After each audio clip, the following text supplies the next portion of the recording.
know what's wild? Japan has more millionaires per capita than almost any country on earth. But you'd never know it. No Lambos, no flexing, no Instagram posts showing off wealth, just quiet, invisible wealth building for generations. Meanwhile, Americans are constantly stressed about money. Working harder, making a decent income, but somehow always broke. Paycheck to paycheck despite doing everything right. Here's the difference. Japanese culture hides wealth and builds silently. Western culture shows wealth and stays broke. Same planet, completely different approaches, wildly different results. And here's what blows my mind. These aren't secrets. They're simple daily habits anyone can start today. No luck required, no stress involved. Just 9 practices that help Japan rebuild from literal ashes into an economic powerhouse. Stick around because I'm breaking down all 9 habits, and the last one, it completely changed how I think about money. If you're tired of the loud broke lifestyle, hit subscribe and comment, Quiet Wealth. If you're ready to start small changes today, drop Kaizen.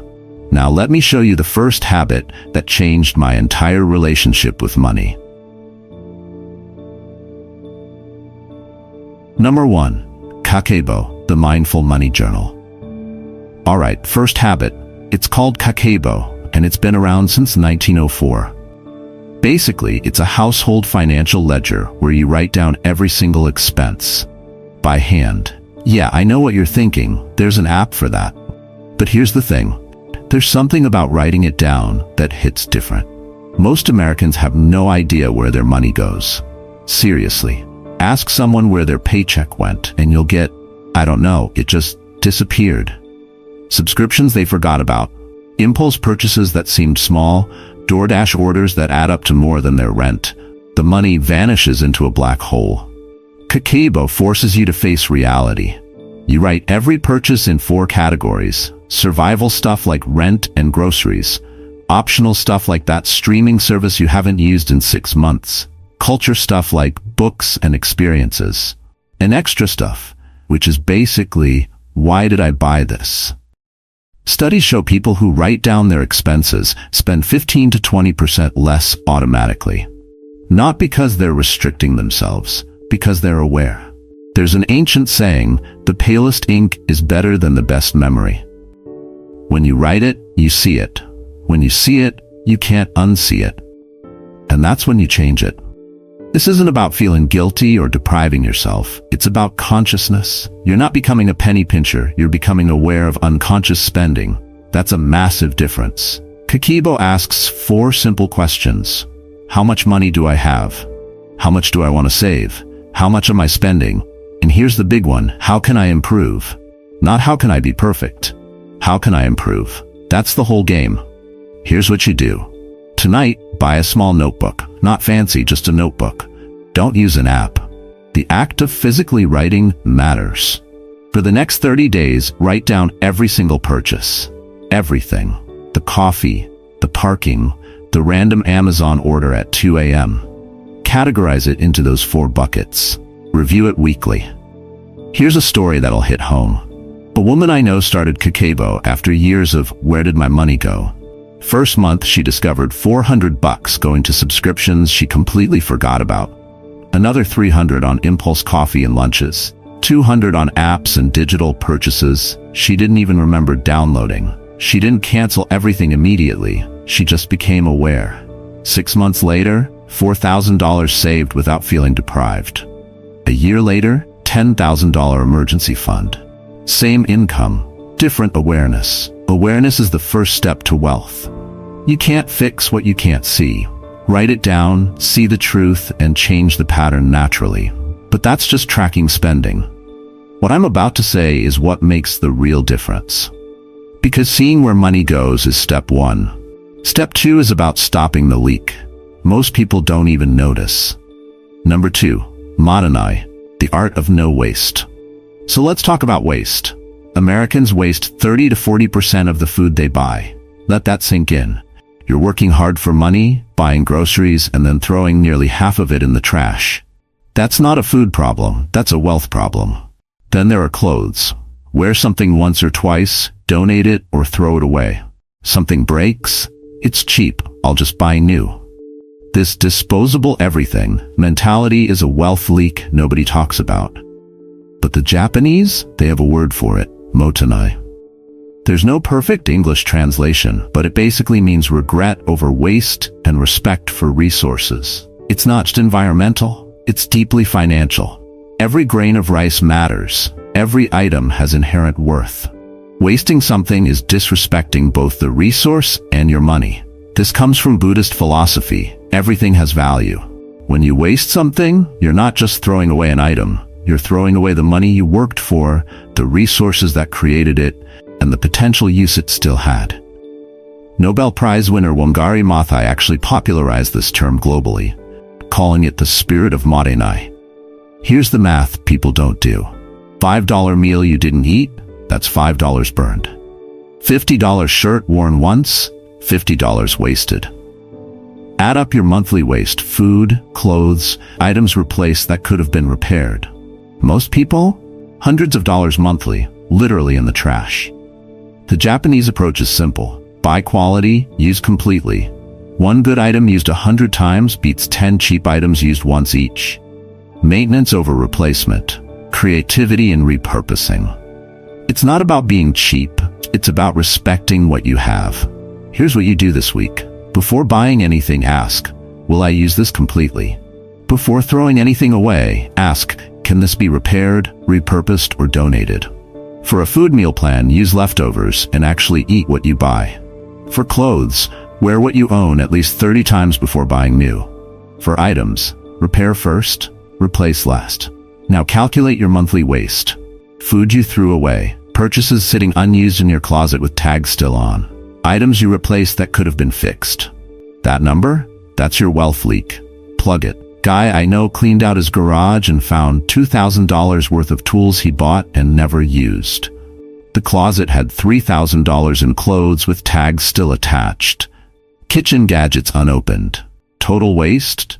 Over $8,000 in purchased items were never used. He started Mottainai practice. Only buy after a 30-day waiting period. Use it completely before buying more. A year later, he saved $6,000 just from not buying things he'd waste. Previous waste became future wealth. Wealth isn't just what you earn, it's what you keep and use fully. Waste is theft from your future self. Respect resources, build wealth naturally.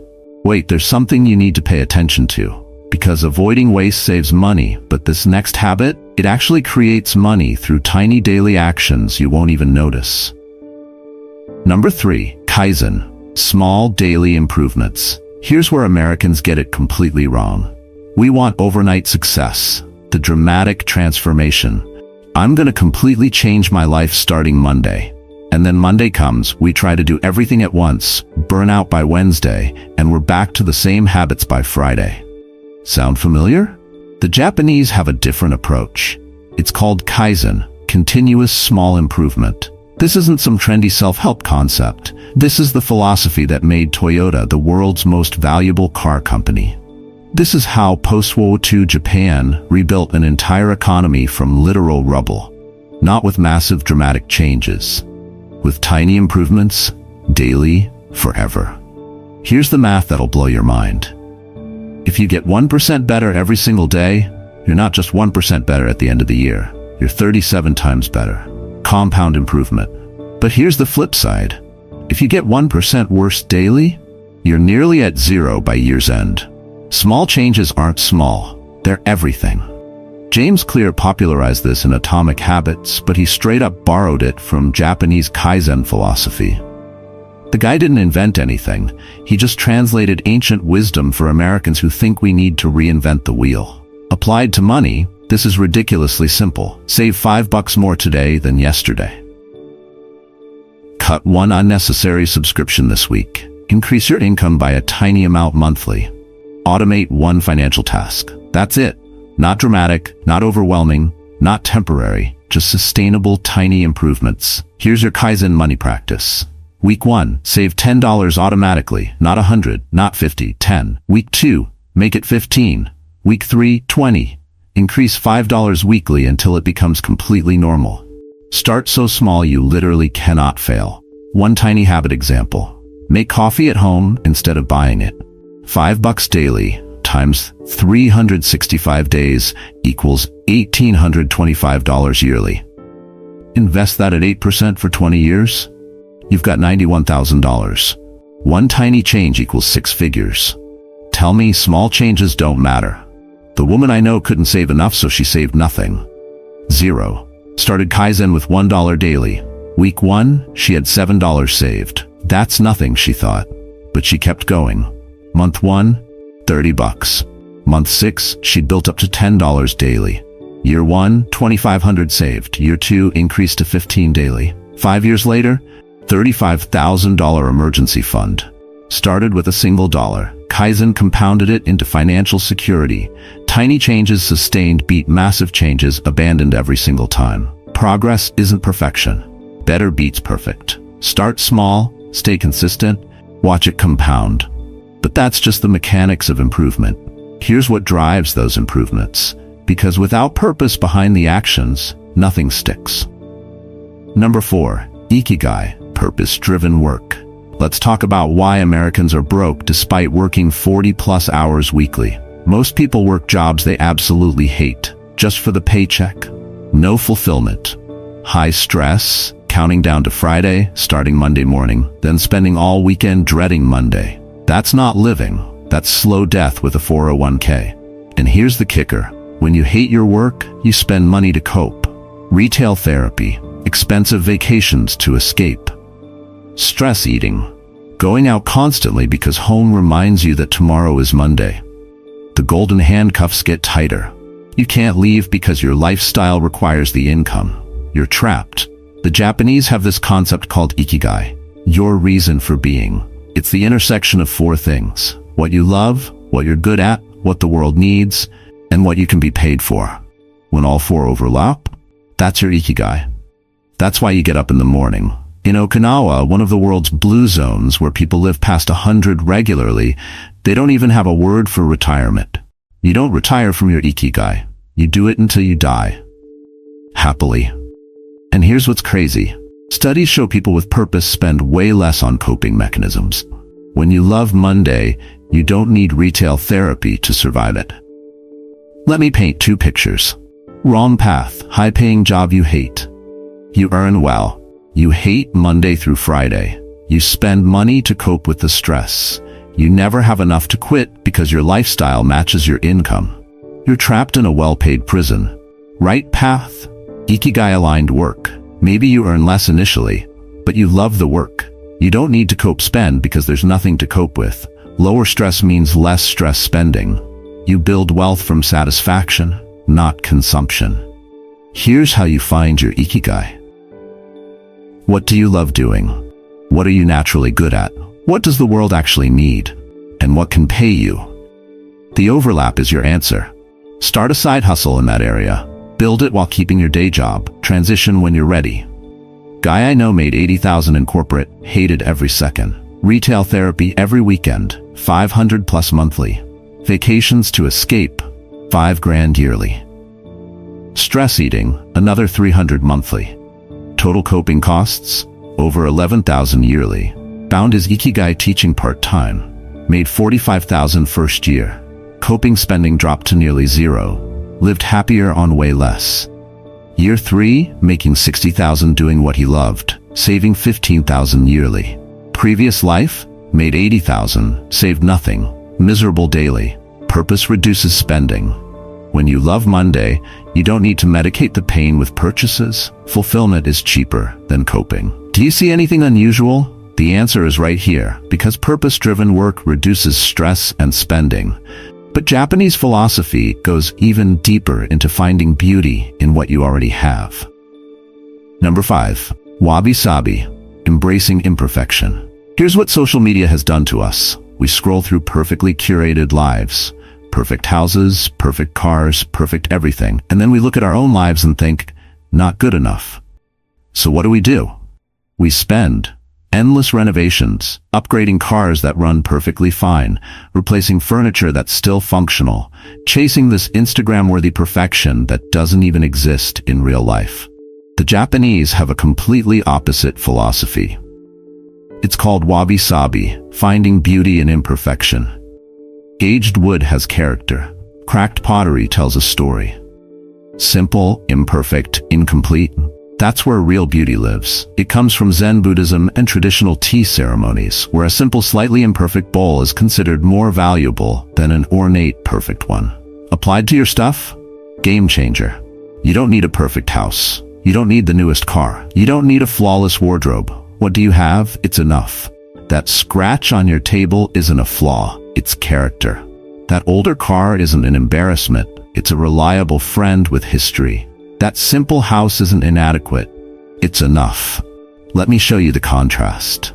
The American mindset says your house must be perfect, so you're constantly renovating. Wabi-Sabi says, yes, your house has character. No renovation needed. American culture says your car must be new and flawless, so you're always upgrading. Wabi-Sabi says your older car has charm. Keep driving it. See the difference? One bleeds money constantly. The other builds wealth naturally. Here's what you do. Look at what you already have through a Wabi-Sabi lens. That scratch on the table? It's from your kid's homework. That's a memory, not a defect.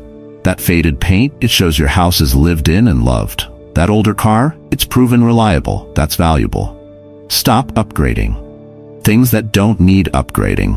And honestly, cancel Pinterest, HGTV, and Instagram if they make you feel like what you have isn't enough.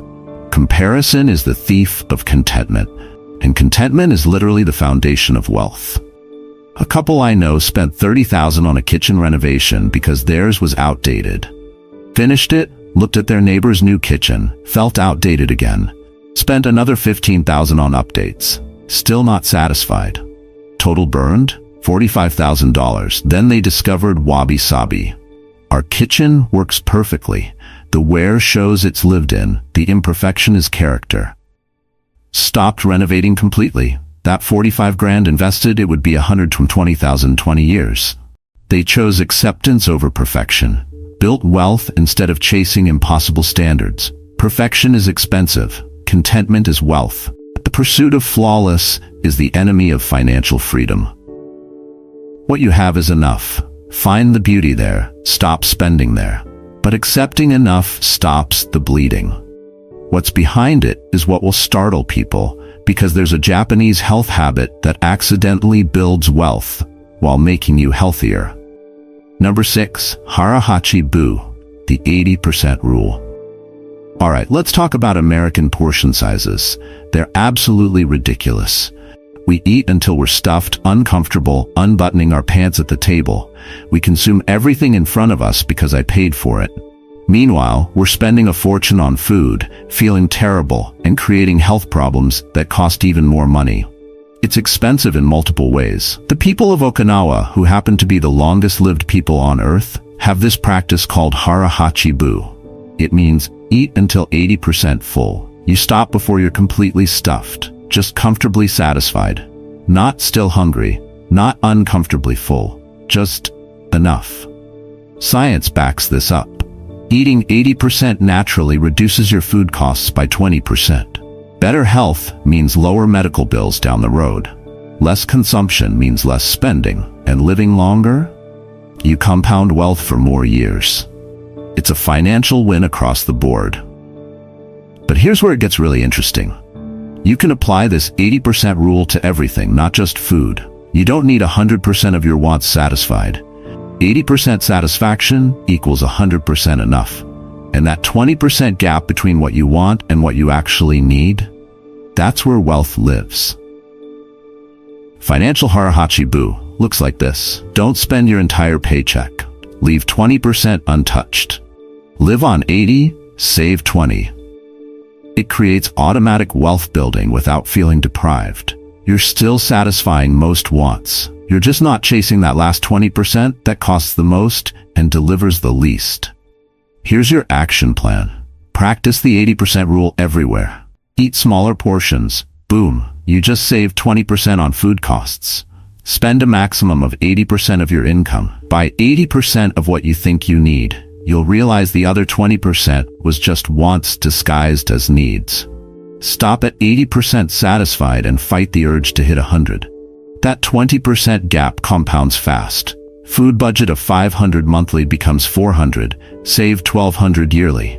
Income of $50,000, live on $40,000, save $10,000 yearly. Resist 20% of your purchases, save thousands more yearly. Add it up. Man, I know I ate out until completely stuffed every meal. Felt terrible. Spent $800 monthly. Started Hara Hachi Boo. Stopped at 80% full. Ordered less food. Felt better physically. Restaurant bill dropped to $500 monthly. Saved $3,600 yearly just from eating less. Plus he lost 30 pounds. Medical costs dropped by $2,000 annually. Total savings, $5,600. Plus better health. Plus, more energy got him a promotion. One habit created multiple compounding benefits. Enough is enough. The last 20% costs the most and delivers the least. Stop at 80 in everything. That gap is where wealth, health, and happiness actually live. It sounds simple, but the hardest part is what's about to be told next, because consuming less creates wealth. But what about maintaining what you already have? That's the next level most people never reach. Number 7. Gaman, endurance and self-discipline. Let's be real about American culture for a second. We want everything right now. Instant gratification is our default setting. Treat yourself has become a legitimate financial strategy. Can't delay pleasure even 5 minutes. Buy now, pay later is everywhere. Amazon delivers same day. We have zero tolerance for any discomfort whatsoever. The Japanese have this concept called Gaman. It means enduring difficulty with patience and dignity, not suffering, persevering. It's the ability to sit with discomfort without immediately medicating it with a purchase. And this trait, it's literally the difference between wealth and poverty. Here's what's crazy. After World War II, Japan was destroyed, entire cities leveled, economy obliterated. You know how they rebuilt? Pure gammon. The entire nation practiced collective delayed gratification, saved aggressively, built slowly, persevered through discomfort, and became an economic superpower. Remember the Stanford marshmallow experiment? Kids who could wait 15 minutes for 2 marshmallows instead of eating one immediately? Those kids became more successful adults, more wealth, better health, happier lives. One single trait predicted everything, the ability to wait. That's Gaman. Applied to money, it's simple but powerful. Want something? Wait 30 days. Feeling uncomfortable financially? Sit with it. Don't fix it with spending. Have a desire to buy? Practice Gaman. Let it pass. Most desires fade completely if you don't act on them immediately. This is the exact opposite of Amazon's one-click buying, which is designed to eliminate Gaman entirely. Here's the move. Add stuff to your cart instead of buying. Let it sit there. Review your cart once a month. Delete 90% of it. Boom. Gaman just saved you thousands without feeling restricted. Your action step is straightforward. Implement the 30-day rule starting today. Before any non-essential purchase, wait 30 days. Add it to a wish list. Sit with the desire without acting. 90% of those desires will completely disappear. The 10% that remain, those are actually important. Buy them then. The Gaman muscle strengthens over time. The first week is difficult. The first month gets easier. The first year becomes completely natural. And you just saved thousands by simply waiting. A woman I know saw something she needed, bought it immediately, and repeated the cycle daily. Debt grew to $15,000. Discovered Gaman and started the 30-day rule. First month, she wanted 20 different things. Waited. 30 days later, still wanted 2 things. Completely forgot about 18 of them. Bought those 2. Saved money on 18 impulse purchases. Kept practicing for a year. Debt gone. Savings growing. Same income, different discipline.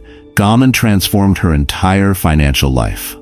The ability to wait is the foundation of wealth. Instant gratification is expensive. Delayed gratification compounds. Discomfort is temporary. Debt is permanent. Practice Gaman, build fortune naturally. Don't jump to conclusions because what comes next can change your perspective completely. Discipline saves money, but what happens when things actually break? The Japanese have a beautiful answer that turns breakage into art. Number 8. Kintsukuroi. Repair with gold. Americans throw stuff away like it's our job. Something breaks? It's broken. Buy a new one. We're on this replacement treadmill that never stops. Disposable culture isn't just wasteful, it's bleeding you dry financially. But nobody talks about it because buying new is so normalized. The Japanese have this art form called Kintsukuroi, also known as kintsugi. When pottery breaks, instead of throwing it away, they repair it with gold, with actual gold lacquer. The repaired piece becomes more beautiful and more valuable than the original. The philosophy? Breakage and repair are part of the object's history, not the end of its usefulness. This applies way beyond pottery. Repair your clothes instead of replacing them, fix appliances instead of buying new, maintain your car instead of upgrading, restoration over replacement. It's not just philosophical, it's massively economical. Here's what kills me. The average American replaces things that still function perfectly. Out of style doesn't mean broken. New model available doesn't mean your old one is dead.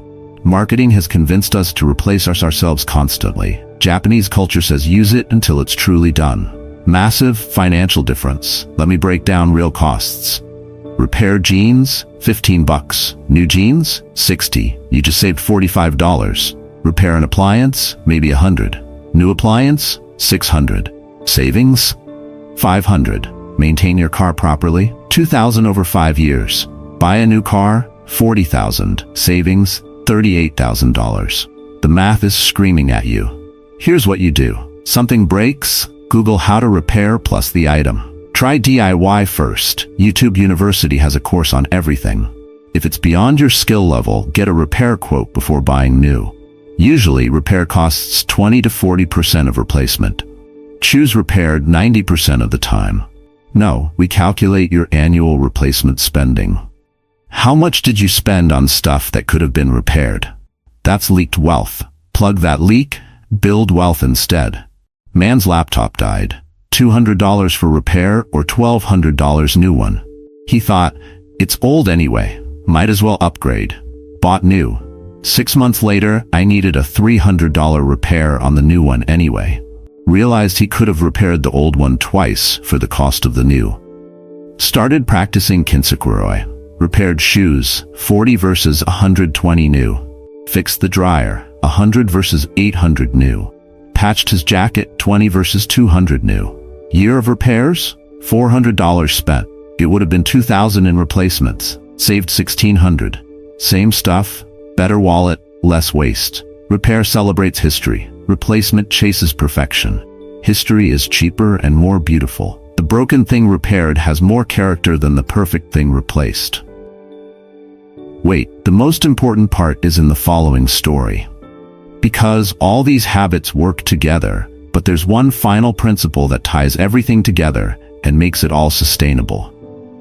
Number 9. Shoganai. Acceptance of what cannot be changed. Alright, final habit. And honestly, this might be the most important one because it ties everything else together. It's called Shoganai. It means it cannot be helped. And before you think that sounds defeatist, hear me out. It's the opposite.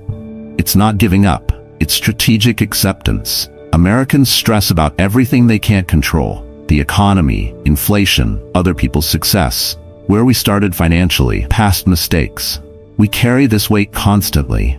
And you know what we do with that stress? We spend money trying to feel better. Retail therapy. Stress shopping. Keeping up with people who don't even care about us. It's exhausting and expensive. And here's the vicious cycle. We stress about things beyond our control, spend money to cope with the stress, which creates more financial stress, which makes us spend more. Round and round until we're broke and miserable. The Japanese approach is completely different. Accept what you cannot change. Say Shoganai, it cannot be helped, and release it. Then pour all your energy into what you can actually control. Your habits, your choices, your discipline today. That's where power lives. Here's what you can't control. Where you started financially, your past mistakes, other people's advantages, their inheritance, the economy, inflation rates, market conditions, your parents' wealth or lack of it. Shoganai, it cannot be helped. Stop wasting energy there. Here's what you can control. Today's spending, today's savings, today's habits, today's choices, today's discipline. Whether you practice Kakeibo tonight, whether you stop wasting tomorrow, Whether you implement Kaizen this week, that's your power. Stop comparing yourself to others. Their income? Shoganai. Their inheritance? Shoganai. Their head start? Shoganai. Your discipline? Controllable. Your habits? Controllable. Your future? Completely controllable. Here's your practice. Make 2 lists right now. First list, everything you can't control about your financial situation. Past mistakes, others' advantages, economic conditions. Write it all down. Then say Shoganai and release every single item. Second list, everything you can control. Your daily spending, your savings rate, your habits, your choices. Pour all your energy there. A woman stressed constantly about not being where others were financially, spent all her energy comparing, feeling behind, stress shopping to cope. 600 monthly on stress purchases. Started practicing Shoganai. I can't change my past. I can't control others. I can control today. Stopped comparing completely. Stopped stress shopping. Focused only on daily habits she could control. That $600 monthly is redirected to savings. Year 1, $7,200 saved. Year 3, $25,000 in the bank. Same income. Different focus. Shoganai freed her from the comparison trap. Money followed naturally. Accept what you cannot change. Control what you can. All wealth is built in that controllable space. Comparison is theft. Stress spending is expensive. Peace with your path is free. Choose Shoganai. Build wealth quietly. Look, here's everything in one breath. 9 Japanese habits that build quiet wealth. Kakeibo makes you aware of every dollar. Mottainai eliminates waste you didn't even notice. Kaizen compounds tiny improvements daily. Ikigai reduces stress spending through purpose. Wabi-Sabi brings contentment with what you have. Hara Hachi creates that critical 20% gap. Gaman builds the discipline to wait. Kintsukuroi celebrates repair over replacement. Shoganai focuses energy where it matters. No luck needed. No stress required. Just ancient wisdom applied to modern life. This week, pick one habit. Just one. Start ridiculously small. Kakeibo, buy a notebook tonight.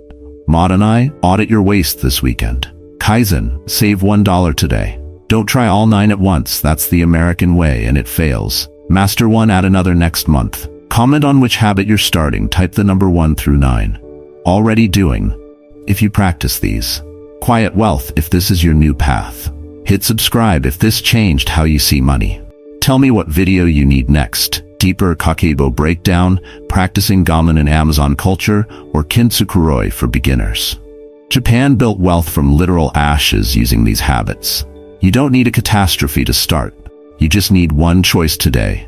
Choose awareness over ignorance, discipline over impulse, contentment over comparison. Quiet wealth isn't loud or flashy. It's patient, disciplined, invisible, until one day it's completely undeniable.